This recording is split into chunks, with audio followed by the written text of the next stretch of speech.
What is going on, everybody? Welcome in to another installment of Huskers Live. We are here to break down the Michigan State game, preview Maryland, and talk a little bit about some of the stuff that's been going on this week in terms of. I mean, there's a few numbers coming out. Brian, me and Brian just talked about a number that we're going to break down for you on the show.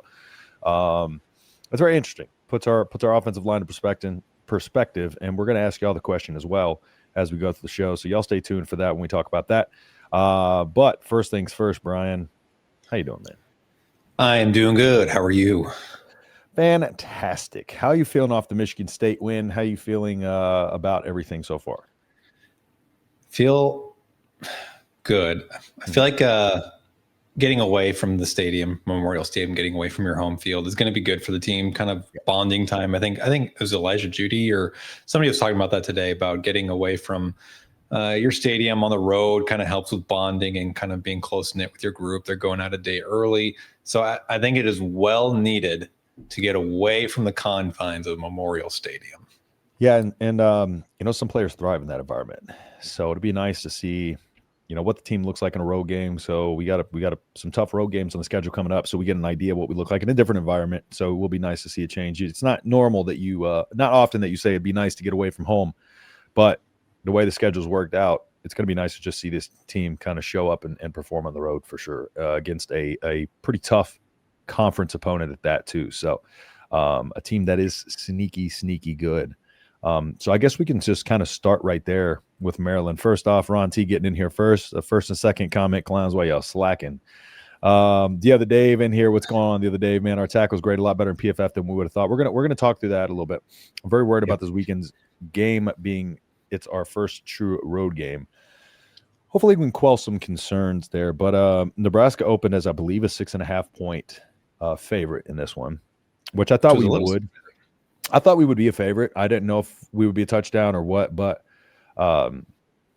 it's Maryland collapsing, coming off of a collapse, and so that maybe Vegas is kind of thinking, oh, Maryland is doing the Maryland usual and kind of starting their collapse after a week, maybe a little early than week 5 this year, but are they a bit of a I don't know, man. Are they a little bit of a flash in the pan to start the season or a legitimate test? Man, I feel like this happens with Maryland fairly frequently is they always start relatively hot and then they just slowly kind of fade back to obscurity. Now, for what it's worth, I'm looking here on FanDuel.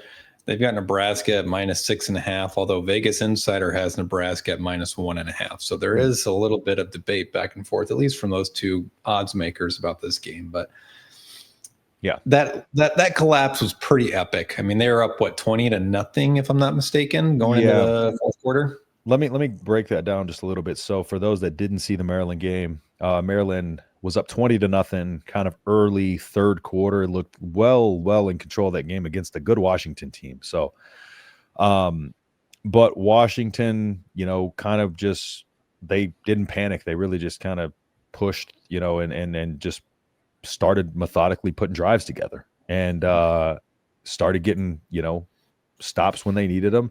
And ultimately, you look up at the scoreboard. Next thing you know, Washington's right back in the game, and then they pull it off by 24-20. I think was the final. But they didn't really force a lot of turnover. Washington didn't. It wasn't like they came out and forced some turnovers that turned the game. It was just like they just started to execute well. And then Maryland's offense just kind of locked up. And once they lost their momentum, it was like they couldn't find the answers. There was a penalty in the game that kind of shifted momentum a little bit. But a lot of bad coaching in that game that I've seen from some of the breakdowns that I've read about this game. Because, and reading some of the game, they were talking about, I'm trying to remember exactly, but they were declining some kind of penalty extension, but in the overall play calling that they went with late in the game. So some coaching mishaps, according to the Maryland fan base in that one. So just a complete meltdown by Maryland. So it's one of those things of Nebraska, if they can just make sure that they're on and execute, it looks like, Maryland is a team that they can flash at times, but they're going to have their lulls like that. And this is a game where just I think Nebraska, if they can put together a good 4-quarter performance, come out with a balanced attack, because Maryland is going to be trying to pass the ball. They're going to try to be throwing the ball a lot, which I think will help. A really good pass, so our strength matches up well with their strength offensively. But yeah, so yeah, big comeback in that one. So I'm overall, I just think this is one of those games where Nebraska is going to have to worry about how they finish. And they're going to have to close, and Maryland showed that they couldn't. So you have one team that is learning how to win, and you have another team that is trying to figure out. It seems like they're still kind of figuring out what team they are. If I had to define Maryland, they're a young team with a lot of upside, but just who do they turn to when things don't go their way? And right now, I don't feel like they have that. And I feel like Nebraska has a couple of those players that are stepping up. Yeah, they have a really good quarterback too. What's his name? Is it Malik? Is his name? Oh, yeah. Hold on. I'm drawing a blank on his name, but actually I can find it right here. I have their roster all in my notes here. Yeah, Malik Washington. I'm going to break down their receivers too in a second. So, but he's a true freshman at the end of the day, and he's going to have his ebbs and flows just like every freshman that exists in college football, generally speaking, except for Jeremiah Smith. But they had 274 yards of offense last week, and only 55 or so of that was on the ground. So they're airing it out. They had let me pull it up here. Yeah, 219 through the air, 55 through the ground, 4 yards per play. That's what I was the key here is going to be getting pressure. And I think you saw that start to click a little bit with Nebraska's defensive line this past weekend, where Williams-Nwaneri, I think, led the conference in pressures for the single game, which was 6. Cam Lenhart got a sack. Let's see who else. I think Williams-Nwaneri actually had a half sack, that one with Javon Wright where he hurdled the running back. And then Elijah Judy also had a sack. So you're starting to see some development from this defensive line as the years progress. And our big concern was size the whole year. But now if you can utilize their speed to your advantage and have great technique, and then use your linebackers blitzing packages like they did with Javon Wright. And Deshaun McCullough pretty much was just a stand-up edge the entire game.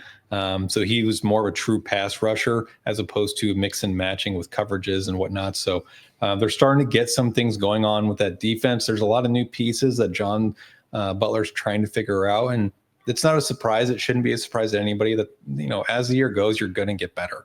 That's just, that goes for every program pretty much, except for anything led by Scott Frost. Yeah, exactly. And one of the things too is that's going to be important in this game is the mid-game adjustments, because Washington just kind of changed up their defensive approach and changed up how they attacked, and they couldn't figure that out. Over the course of those last 2 quarters, they could not figure it out. So this is just a week where we're going to have to really adapt to what they're doing. And again, I think the stickiness of our defensive backfield right now, I think it's going to give us a lot of flexibility, because when you have a defensive backfield that you can mix in man, zone, and trust those guys to be able to still come up and make plays on the football and be able to come downhill and, attack, that opens up a lot of what you can do, especially coming after and changing things up and mixing things up on a young quarterback. He can. This kid is going to throw it a lot more than Bryce Underwood did. They're not going to run it like Michigan did. So they're going to air it out like crazy. He passed almost 50 times. I don't remember the exact number, but it was in the 49. Okay, so 40. So one pass away from 50. Yeah. So, but it was only 219 yards, so it tells me there's a lot of dinking and dunking. Yeah, very much so. They're going to be trying to get a lot of RPO rhythm throws for him. Yeah, and they'll eventually try to open it up over the top. But Malik Washington, we're going to have to force him to make mistakes. 2 interceptions on the season, but I think again we got an experienced defensive backs coach and an experienced defensive backfield. Not only that, a very talented young defensive backfield. And I think they're going to make it nightmarish for him. And I think the more that they get him thinking, the more our defensive line is going to be able to get home. We're going to get pressures and really start to kind of take this game over a little bit, so to speak, late in the game. If I in my prediction, that's how it's going to go. But I think it's going to start by early just investing in the pre-snap, getting Malik Washington a bunch of different fronts to look at, and then when that second half comes and they're going to try to adjust, completely have a separate approach to combat and throw something new at him. And then just keep him constantly guessing throughout that game so they can never find that rhythm. I mean, for what it's worth, his QBR is 54.8, 78th in college football. Now, what a QBR is essentially, a QBR is a rating that takes like down distance and everything. Basically, the situation and the result. Did you get a first down? You get more on a 3rd and 2. Did you run for a first down? You're going to get a higher QBR versus, if you run for 3 yards on a 3rd and 10, obviously you get a first down on one, the other one you don't. So that leads to a high QBR. So when it comes to making the plays that need to be made, he's pretty average. When it comes to the numbers, he can light up the scoreboard a little bit. But yeah, he's averaging 5.8. I think it's 6.9 per throw, but had the lowest of the season that game against Washington at 4.5 yards per throw. So yeah, he's going to be a guy they're going to air it out 30 plus times at minimum. I just did a quick look at their previous games. The lowest amount he's thrown in a single game was 22, and that was against Townsend. Every other game it's been 35 plus. He's completing 60% of his passes, which is pretty solid, but I don't think they've played a bunch of really good teams outside of Washington, who's pretty decent, but Wisconsin is obviously down. Townsend sucks. Northern Illinois sucks. Florida Atlantic sucks. So they haven't really played anybody. Yeah. That's where Nebraska has the advantage, where they're a little bit more tested against Cincinnati. They're tested against Michigan. Michigan State pushed them in a way that I don't think we expected to, where we saw some resolve in that fourth quarter, end of the third quarter. And one thing, Nebraska, like you said, sticky coverage, very senior-laden secondary, and a very complex, unique coverage scheme where they can do a lot of different things that they have not seen. I can guarantee you that. And a pass rush that is playing at a high level, some edge rushers that are playing at a high level right now. We're getting a lot of pressure. I feel like we get a lot of pressures. We just don't get a lot of sacks. We got to contain. Well, we are going against a lot of mobile quarterbacks. It is much harder to get sacks against mobile quarterbacks because a lot of times you are trying to contain. The fact that just we need to contain more a little bit. But this Malik's 6'5", 230. He's gonna be standing in the pocket. Big dude. Rashawn, great day, fellas. What's going on, Rashawn? I appreciate you hopping in here. Justin, go Big Red. Maryland will push close. 500 yards on offense, 2 picks guaranteed on rail, at least 5 sacks.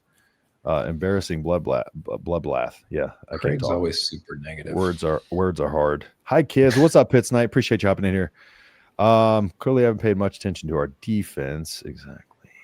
Let Javon Wright float. Turn him loose. Yes. Let him play as a free dog.